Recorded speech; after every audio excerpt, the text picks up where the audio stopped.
સ્વામિનારાયણં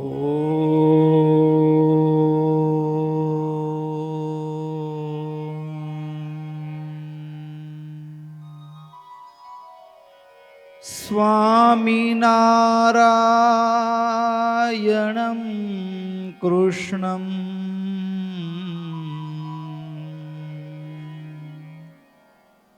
ભક્તિધર્માત્મજં ભુવિં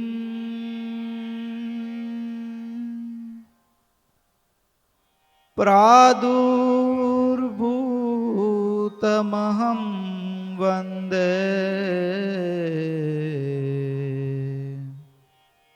પાતું સદ્ધર્મં માસુરા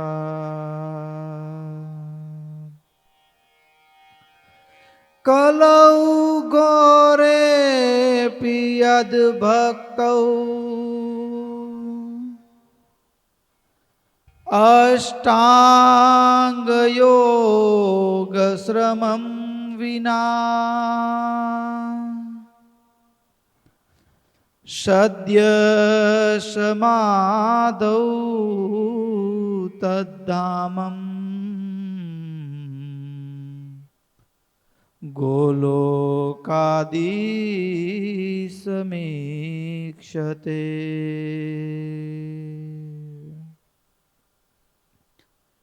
યન્નામોચ્ચારણાદેવ મલ્લોઘાકલિશં ભવાહા સદ્ય એવ વિનશ્યન્તિ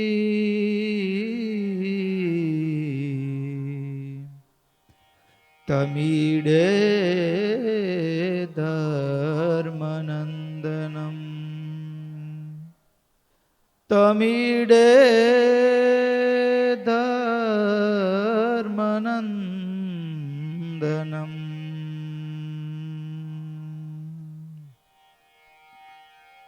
લક્ષ્મીનાથ સમારંભાં નાથયામૂન મધ્યમાં અસ્મદાચાર્ય પર્યંતમ વંદે ગુરુમ પરંપરા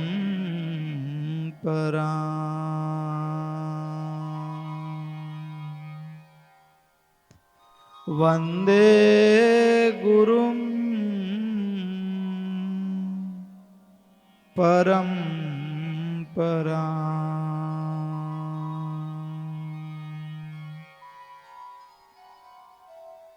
ઓમ નમો અવતારિણે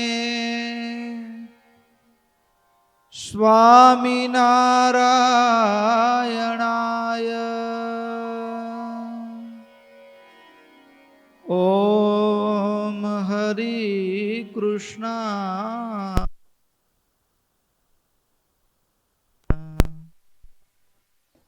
ઓમ નરનારાયણ દેવાય નમઃ.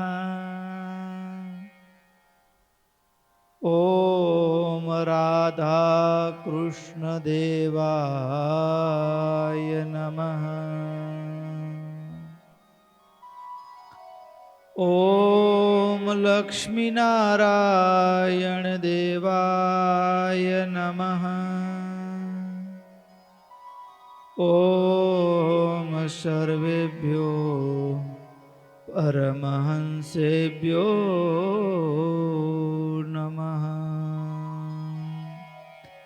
ઓમ અસ્મદ્ગુરુભ્યો અસ્મદ્પરમગુરુભ્યો અસ્મદ સર્વેભ્યો ગુરુભ્યો નમો